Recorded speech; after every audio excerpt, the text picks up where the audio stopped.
Welcome to the Media Odyssey Podcast at the Media Universe Summit at StreamTV. I want to welcome to the stage my partner in pod, my co-host, and my friend, Marion. I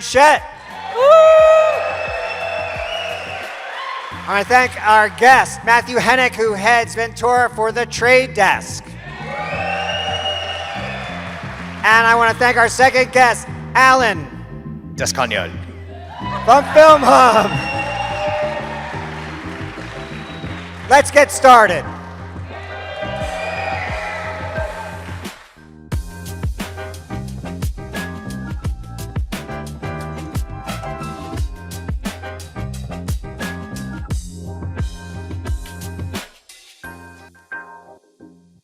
With that, I want to bring my co-host for the Media Odyssey Podcast to the stage. Ladies and gentlemen, Mademoiselle Marion. I'm married. Hi, everyone. Take a seat. Yeah, he said it. Streaming made easy. That's my brand. Yeah. That is your brand. It is protected. Huh? It's copyrighted. So Streaming Made Easy is your newsletter. It's a Substack newsletter, and you can subscribe to it now. So if you were here for the debate, you know we get points for shameless plugs. So what do you write about on your media newsletter? I mostly work about the European market. I think, again, you've said it, there's a lot of differences between the two, and I think there's a lot of, what's happening in one region, people tend to copy and paste, so I'm bringing a bit of that European touch, so to say. And who here has heard of the Media Odyssey podcast? Right? Clap your hands. Okay. Yeehaw! Thank you very much. Thank you, guys. I like to call us the Media Insiders Insider Podcast. A little chaperone reference there.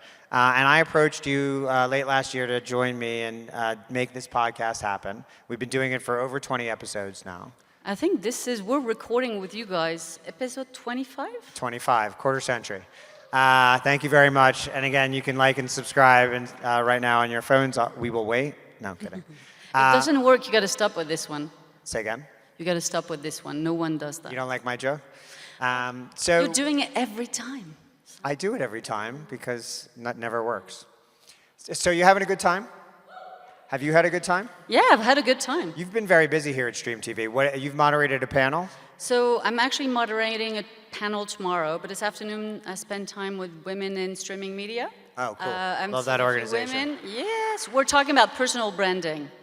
And we need to be louder, and it's paying off when we are. I think that's an expertise of yours, is personal branding. I think you're really good at it. It's why I wanted you as my co-host on this podcast. You're not too bad yourself. Thank you very much. What did you think of the content you've seen at StreamTV so far? Yeah, it's been amazing. I have to say, there's a lot going on around YouTube, and to me, YouTube is not TV. Yes, I'm putting it out there. I do not agree with my co-host on that.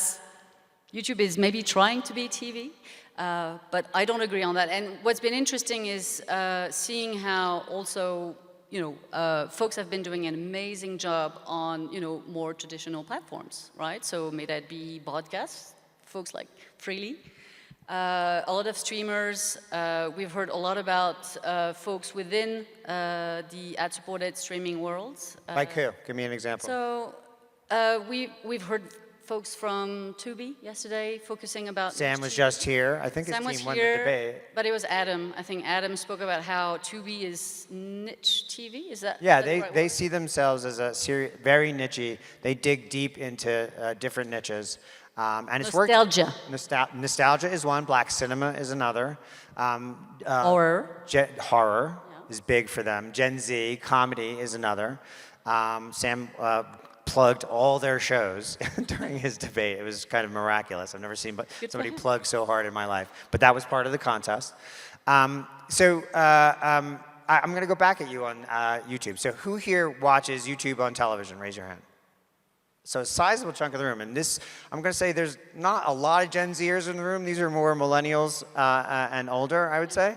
It is a big habit here. Who watches some programming over 20 minutes at a time on television on YouTube? Raise your hand. Now I'm going to ask you, do you think that's television? Raise your hand. So in my mind, statistically speaking, in the eyes of the viewer, it is television, and I like my data over your feelings. Well, I will challenge you on the fact that we're in the US, and it's not because it's happening in the US that the same goes in Europe. Actually, RTL... There are a couple, I will say, just for the record, because we are recording this for audio and for video, just for the record, there are a number of Europeans in here who also raised their hands, who are also on the older side of Gen Z. Yeah, they did. But let me, so I see Jonas there, and RTL actually put out data a few months ago. They surveyed European across Europe, and a bigger size of people. I'm sorry, that doesn't count. That's not big enough to me, but. And the first, you could see the difference. Americans thought YouTube was TV, Europeans, no. Their first All right, thing, that's fair enough. To them, TV is broadcast. But I think the debate is moot, if I can be honest. Okay. I'm not sure it's useful. So who do you think this debate about YouTube being TV, yes or no, is useful? Raise your hand if you think it's useful. Okay, so for those who are Fair listening in, there's only 5 people. Okay. Okay, There so you go. did Fair I win enough. this one? Did I win this So let's one? go to the other debate. You did win that. Congratulations. right? Yes, Thank you. for the record, but you crushed me. So let's go to the other debate that happened, which is Discovery, and I think that's what we're going to talk about here. We have 2 guests who are experts at Discovery. One is right in the center of your nerddom. I have a lot of those. You do have a lot of, you have a it's one of collection of mine. nerddoms. Yeah. Tubi is niche television, you are nerd TV, I think. So one of your big nerddoms, though, is connected television operating systems, because you worked at Roku famously. Yep. Shout out to all our friends at Roku. And There's so do you no want one to... at Roku, from Roku in the room, so we can go at it. Yeah, we can go at that. Yeah, Sorry, you there's just one discovered person. somebody. Yeah. For the record, one person. So do you want to introduce our first guest? Yeah, absolutely. Matthew, coming up. Matthew Henick, from who the is Trade running Desk. Trade Desk. Hello. I come bearing gifts, though. I know Evan is into mugs, and I know, Marion, you had a quote about us. This is a Ventura mug. So, Oh my God. Marion, would you Okay, want to read your quote? for you guys, it says, in Go ahead. Thomas, it made no sense, the Media Odyssey with Ventura. So we're going to explain, but essentially, Go for it. the first question I have for Matthew is why? Why, when you have a thriving advertising business, why would you want to go into the most fragmented ecosystem in the world? We're talking about 20 plus different OS, fighting for what, 500 brands. How many TVs are we selling every year? Do you guys know? I think it's 100. 50 million in the US. So why would you do that to yourself? Why are you getting in this business? Tell us.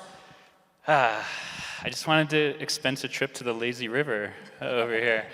There's a plug. Look, we think, based on our business and its strength, that we have a unique position to improve how the money flows through the CTV ecosystem.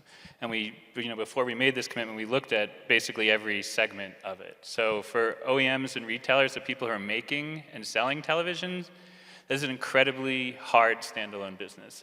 It's low margin, it's single-digit margins, if not a loss leader.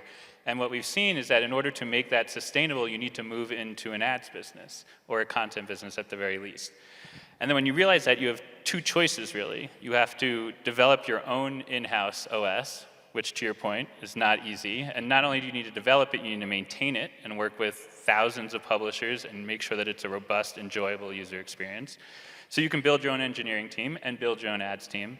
Or you can mortgage your future to the big tech companies and let them handle it for you. And maybe you get a bounty, and that's pretty much it. So we think there's a better way there, and we think there's a way for us to bring our expertise in software and our expertise in advertising to help OEMs have a better choice than those 2. And then we look at advertisers, which are our core clients at the Trade Desk, and they want to spend more in CTV, but they need access to better data, better transparency to feel like they're getting more for their dollars. Publishers want to optimize the monetization of their media and are increasingly having to pay larger and larger tolls to the platform, either in the form of revenue shares or just inventory shares, where they're handing over their inventory and their content that they paid for, and then that inventory is being represented by multiple partners in the ecosystem, so they're competing against the platforms they have. Also, the publishers are competing against the apps that are now owned by all the big OSs as well. And so if you put all this together, it leads to a slightly, depending on which integration it is, a compromised user experience too, as it relates to discovery, as it relates to recommendations, as it relates to, as a user, trusting 100% of the pixels on your screen, that they're there for you and trying to get you connected to the thing you wanted to watch when you turned on the television, or the thing that you'll discover as you go.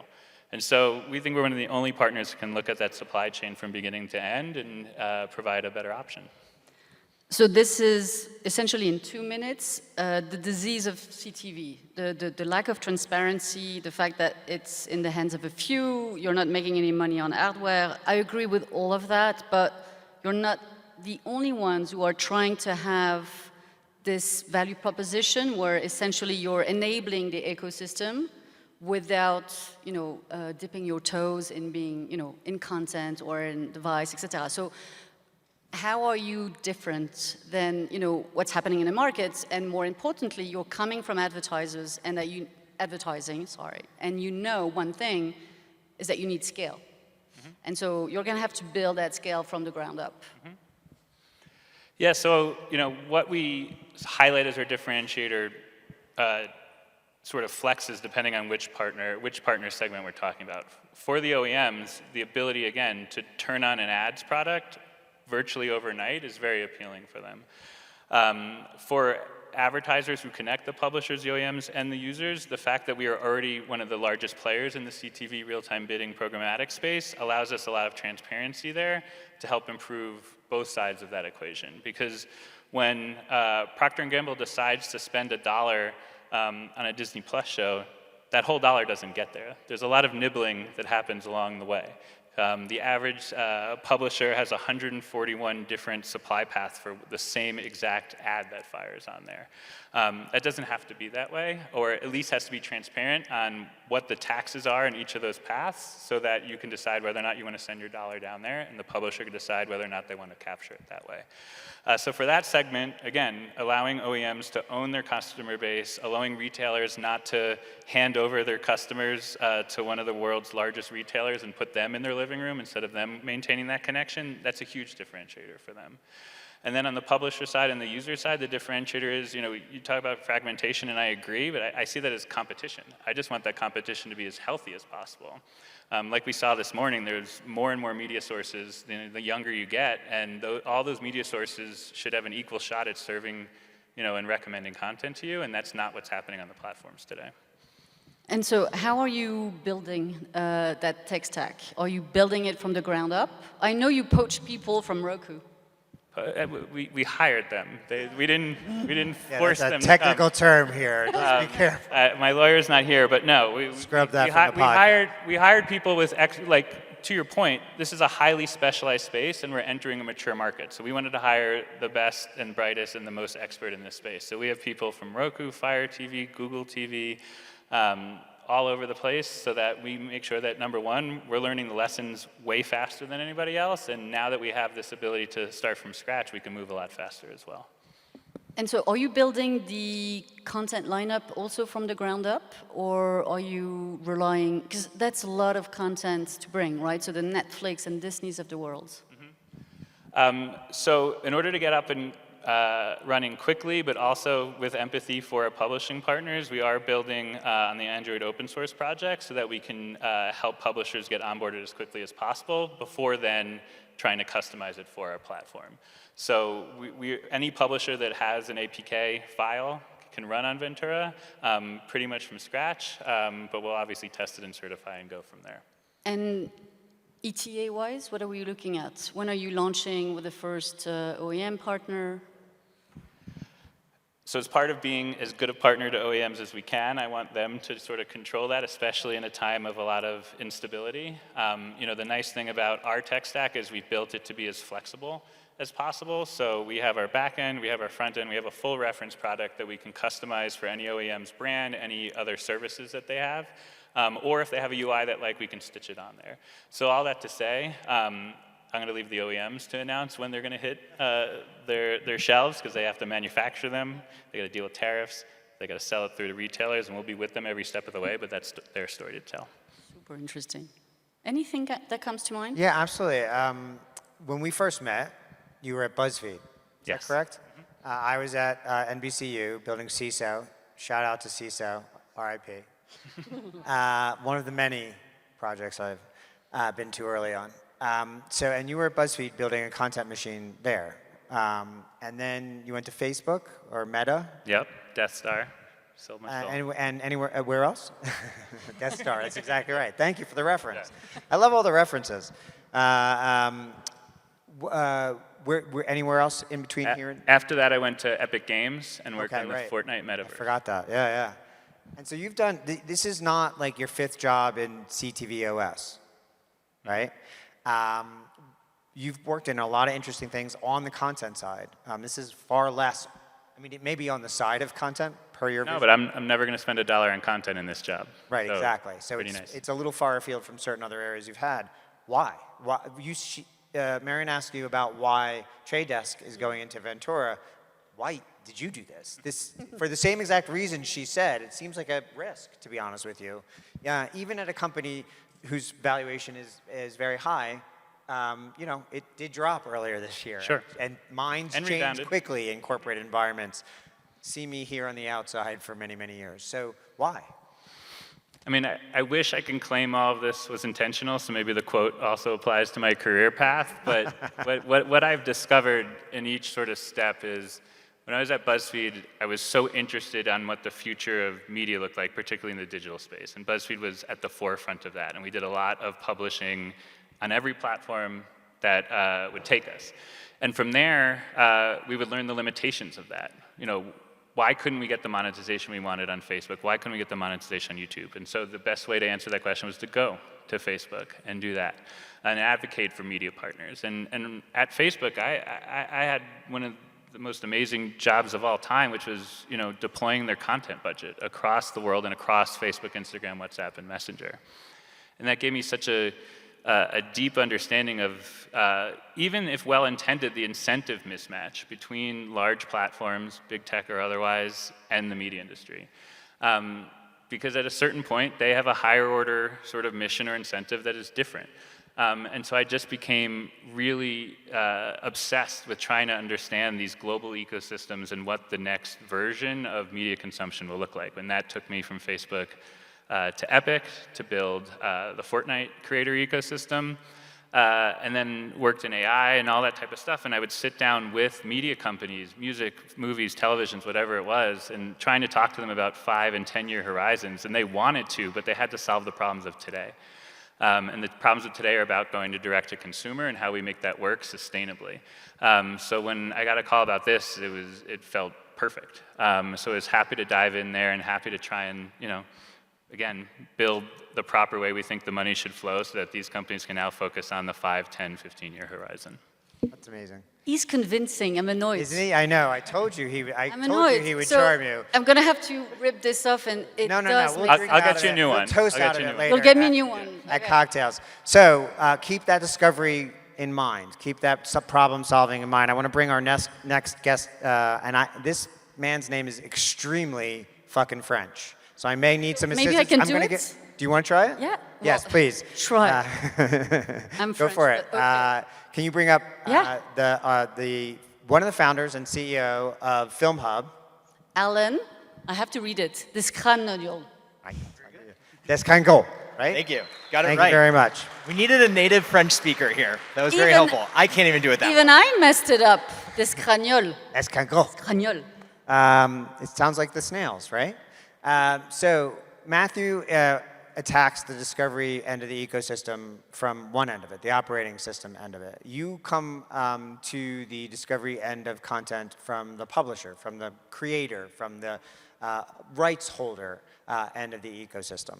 Filmhub specializes in basically connecting specialized content via various different portals, some paid, some free, some ad-supported, some not, with audiences and creating economics of scale around certain content. Did I capture that correctly? Do you want to join my marketing team? Yeah, so you can leave now.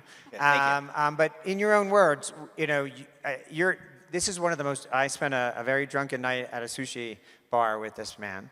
And I curated and you paid, so thank you. But why this company? Why Filmhub? Where do you think it fills in the white space? What does it do if everything is the creator economy now, as I said earlier today, what services is it providing to whom and why? Yeah, so if we look at the world of content, there are 10 million pieces of content on IMDb alone. And that's a gross undercounting of what's available to actually license in the industry. And let's look at, we talked a little bit about YouTube earlier, winning the space. Why are they winning the space? Massive amounts of volume and personalization. And so if you're going to build a streaming service in today's modern era that is going to win and is going to compete, you have to be ingesting 10 million titles. And there's no distributor in the world that is trying to bring all those together and make it possible for streaming channels, broadcasters, whoever to license those. And we saw that opportunity, and we're on a race to bringing the 10 million titles available in the world to license. And so there have been actually a couple of other folks on here who maximize kind of the reach of individual pieces of IP to the end user. We talked about this, and the machine that you've built there is very unique. Why? I mean, it's Bond villain-like. Explain what it does, how it was built, why it exists. What is it set loose in the world to do? So I think you got to understand kind of where we come from. So I come from a technology background. My co-founder Klaus is a world-renowned composer behind Pirates of the Caribbean, Gladiator, Thin Red Line, Mission Impossible 2. And in the sales and distribution world, there have always been sales and distribution companies. They're amazing at selling, amazing at getting content in places, but they've never had the technology to help them scale. And so we paired up ultimately to bring the two together to build the world's largest distributor. And within that, what you have to do is you have to build a fully vertically integrated distributor. Asset ingestion, royalties, contracting, asset management, delivery, analytics, insights, everything that major studios somewhat have and the cobbled together tools and solutions, we built in one platform that is used solely by our team. We don't license it out. It's proprietary to us and allows us to scale faster than any other distributor. I mean, give you an idea, most distributors probably work with a couple hundred rights holders max. We have over 6,300 rights holders, everything from digital-first creators through major studios. And it's you're monetizing. I talked about this earlier. So if one of the key three watchwords of the current user-centric era are fragmentation, fragmentation, fragmentation, right? And it's all the creator economy now. And so you work with both ends of the spectrum, and we can talk about a couple of different case studies there. But you also, I said, at the same time, the rules of the creator economy have greatly, greatly changed. It's not just getting clicks and selling ads and hoping the best works out, or even doing brand deals in videos anymore. It's now much more a complicated, nuanced mix of models. And that's where your machine works. The endpoints for the distribution are incredibly multifaceted and kind of changing all the time. But for example, talk about the spectrum. You're one of the biggest suppliers to Amazon. Am I getting that correct? Biggest suppliers to Amazon, So preferred go down providers some of of the Apple, list, preferred providers of Say that Roku. again. You're one of the biggest suppliers to Amazon, Yeah. correct? Explain that.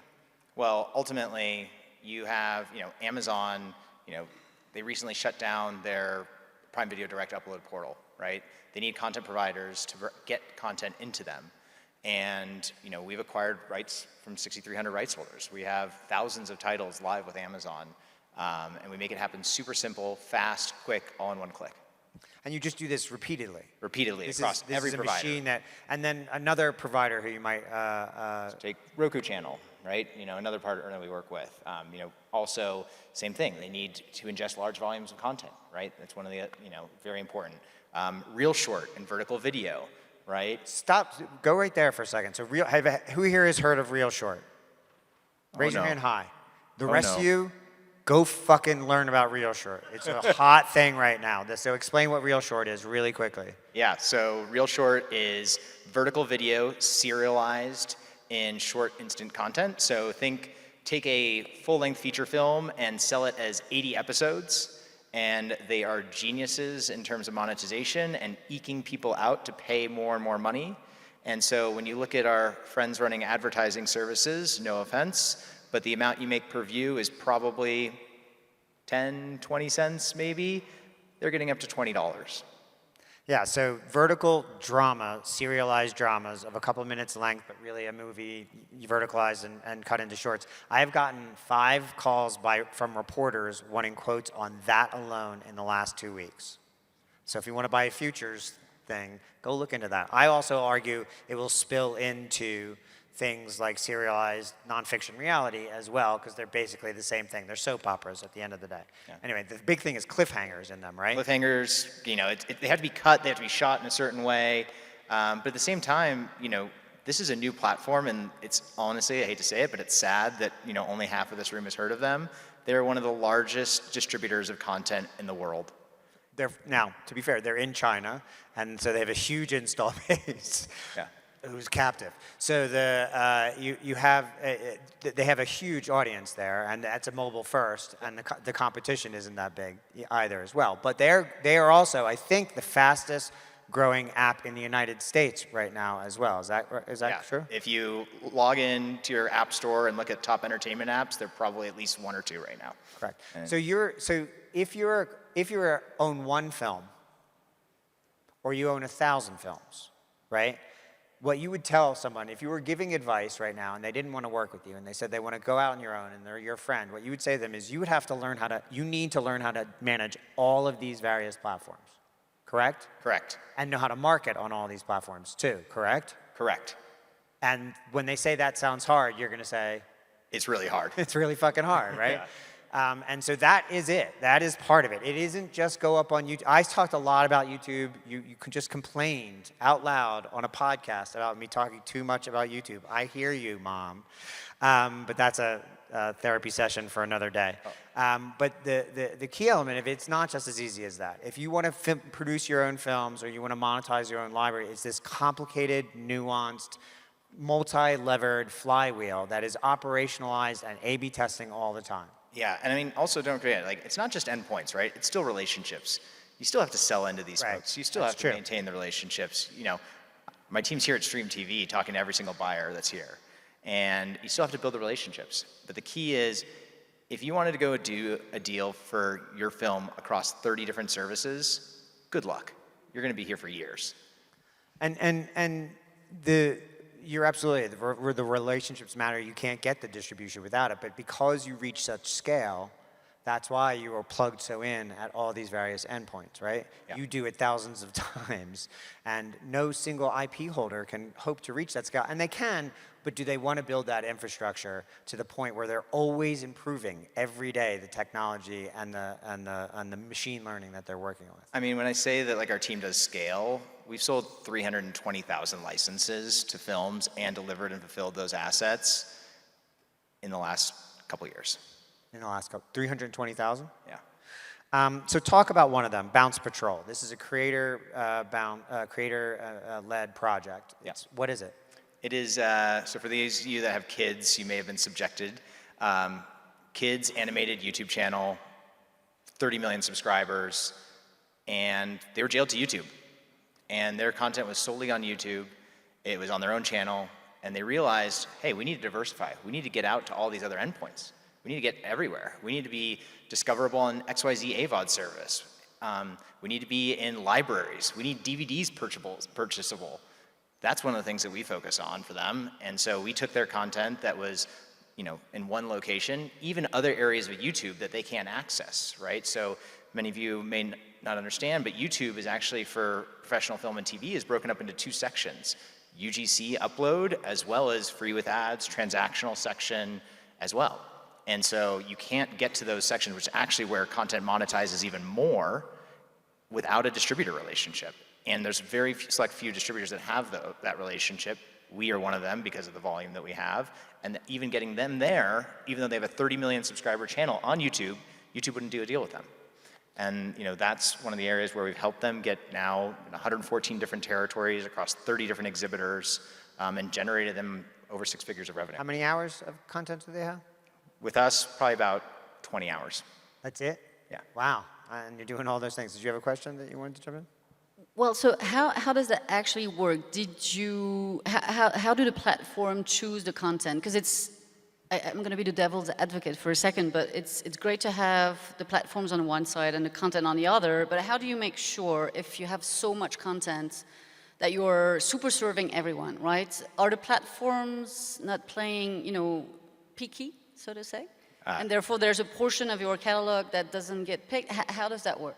Well, we all know we have curators at each of the platforms that are very excellent at their jobs at curating and are very good about picking exactly what their users want to watch, even though they don't know me and know that I like weird Brazilian documentaries. And guess what? That means that they're missing out on opportunities there. And so, yes, they're playing picky. Yes, we do have an AI data engine that creates and figures out which titles might be right paired for them. We have a team, though, that takes that data and then pitches it to them. And it is a mixture of, human in the loop with AI to help make sure we curate what's needed for each and every person. And, yes, there is stuff, of course, that sits at the bottom. There is stuff, though, that sits at the top. We're excellent at finding out stuff that was sitting at the bottom that happened to make successful. Do you also work, because we talked about content discovery, and it's one thing to be live on a platform, it's another to be discovered. Are you also helping on the marketing piece, meaning, providing assets and all of that promo, right? Yeah, so we're building a ton of tools right now that help with metadata creation, asset creation, A/B testing of artwork as well is a big thing that we're launching soon. And all of those things are absolutely necessary, right? We're building paid media tools for our filmmakers. We offer standard marketing services that a distributor does. You have to be a full service place in order to actually do this well. And there's certain parts of it that scale, and there's certain parts of the business that don't scale. And you have to understand what those parts are. And we live in an industry of power laws. We all know that, right? The key is finding out what is the top 10%. It's a random few 10% right now based upon us selecting what people want to watch. But guess what? We are constantly surprised when you actually put a machine and let things go out in the world. No one's going to predict things that are successful. I mean, I'll give you a prime example. We were the distributor behind Hundreds of Beavers this past year, one of the darlings of the indie film world. And I'll tell you, I told the filmmaker no. It's just like, he wanted our marketing support. He wanted us to get involved. I was like, listen, I'll put it out. We'll get it out there. But it's on you. Well, Kurt proved us wrong. He's like, dude, this is going to be big. That is now a title. That is one of the, number 3 on Letterboxd this past year. It's on, a theatrical road tour. It's like going back into theaters again. And there are literally, if you search Hundreds of Beavers online, you'll be amazed at what you see. It is wacky, zany. I would have never picked it for a winner, but guess what? That's because I'm me. And it's funny because we'll pitch this to buyers and they say hey, there's something here. We didn't believe it. They're like, oh yeah, we don't believe it either still. And I'm like, guys, the data shows it. And so it's a constant game. Yeah, and that gets to, we had a debate here earlier about who's responsible for discovery and making the ease of use and less friction. Is it the publisher, the rights holder, or the platform? And we have one of each of you. I mean, ultimately, Alan, you represent the publisher, you represent the creator, you represent the IP, the rights holder, and you are actively engaged in getting the content discovered. Matthew, you are the platform in this case, and you have said to me in the past that there are economic or business decisions that kind of bias platforms, and you're dedicated to avoiding that. I would ask each of you, and I'll start with you, Matthew, what do you think, where do you think the responsibility lands? With the publisher, it does sound like, and regardless, even if there's an agnostic platform or a complicated platform, the rights holder has to be the marshal of their own engine. But the platforms hold so much power. They decide who, as the emperor says, who lives and who dies. So where do you think it lies? I think it has to lie with the platform. I mean, the operating systems, no matter which generation of computing we're talking about, always had this power, whether they wanted it or not. Usually it's been used not for great use sometimes, but we intend for it to be different. And so to your point, that's why objectivity is so important to us, right? Because we know that when somebody turns on a television and our software comes up, we want everyone to have a fair shot for that. We're not going to have our own content service, anything like that. And so that's how we sort of weigh our responsibility with objectivity. I think that means that the platforms need to be content first, not necessarily app first all the time, because for a user, having to surf from app to app is not an enjoyable experience. You Shitty. give up and, okay. And so I think, I don't blame publishers in the current environment for not allowing the platforms to really do that and giving them access to their libraries in a certain way or to the metadata. But we're seeing publishers, for us, willing to do that. And I think that's going to lead to better, honestly, acquisition and churn reduction for the publishers that are subscription, better outcomes for the advertiser-supported ones as well. Marion, I'm interested. Where do you, I don't know if you saw the debate, but you've heard Matthew's very thoughtful answer there. What do you think? So I'm kind of in between content and app. I feel there's space for both, right? What we've seen these last few years, Roku has leaned heavily app first. When I was working with them, folks were saying, Marion, the UI is so awful. Like, why, But it was taking people to content, as fast as possible. In the meantime, you had other platforms I won't be naming who were making sure you were spending half an hour looking for content. So I think there's value in doing both content and app, because sometimes I don't want to go through 20 pages of drama or whatever.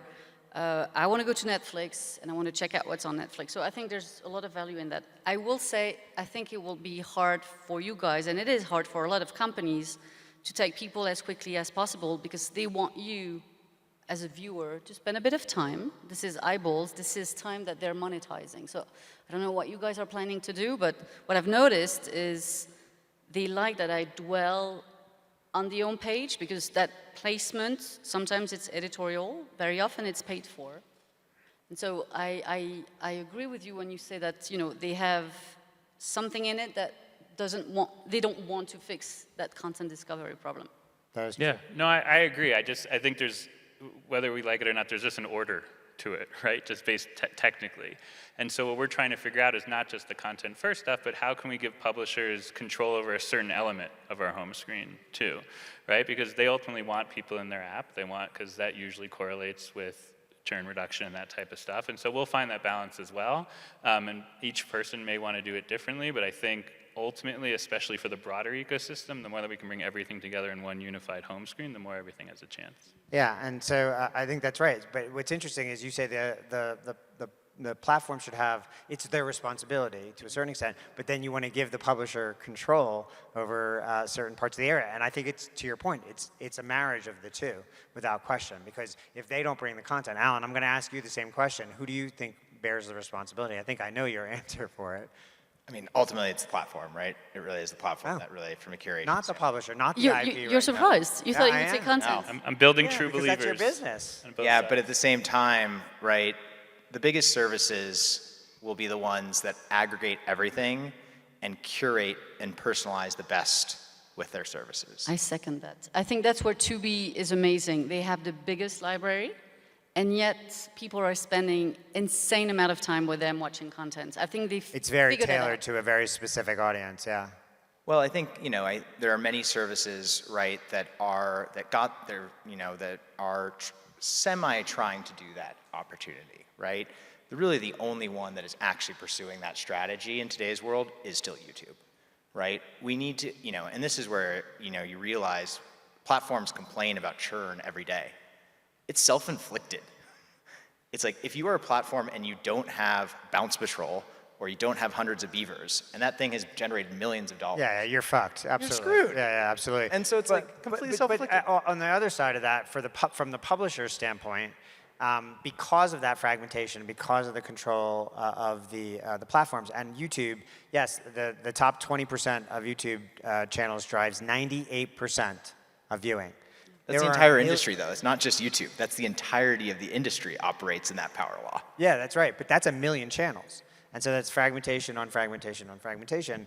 In that case, if you don't know your audience, if you're not seeking out the audience, the platform's not necessarily going to help you, find your audience. 100%. I mean, if you're NBC Universal or Disco Bros or the Mouse House, yes, because you've got the greatest IP in the history of the world, and wherever you go, audiences will follow. But if you have a film made for $65,000, which is one of the things you specialize in, you know, finding audiences for those types of films. It's up to you as a creator or as an IP holder, or if you have a library of 1,000 hours and that's all, or 20 hours and that's all you have, it's up to you. Well, so I think we're talking about separate things in some ways, right? Like I fully agree with you, right? Like Hundreds of Beavers example is that example where like finding his audience is up to them, right? That's where like finding your audience is up to them. The platform's job is to continue finding more people like that audience. Right? New audiences. It's new audiences. It's finding the lookalikes. It's finding the next group of people that are going to like that, right? It's like realizing like, oh, if I like UFO documentaries, I might like Bigfoot documentaries. Who knows, right? That's where I think it kind of comes into. It's like up to you to figure out and identify who your initial audience is and then utilize the platforms. And the real answer at the end of the day, I think, that we lead to, and the reason I do these silly debates in the first place is it's both of them responsibilities, right? It's partnership, both of right? these things, right? It has to be between the content because the platforms will ultimately use the content to sell the platforms themselves. This was a great conversation. We're going to continue it at the bar right after this. But first, I want to thank you, Marion, for joining me on stage at the first Media Universe Summit. Let's have a hand for my co-host, Marion Ranchette. Thank you, Matthew Henick, who runs Ventura at Trade Desk. Thank you. Best of luck on that. Thank you, Alan Descartes. That's as good as you're going to get it. You wanted to say it again? No. Thank you Alan very much. Descartes. Is it okay? So thank you, Alan, again, from Filmhub for being here. Thank you very much, audience, for being here. This has been the Media Odyssey Podcast at Media Universe Summit at StreamTV.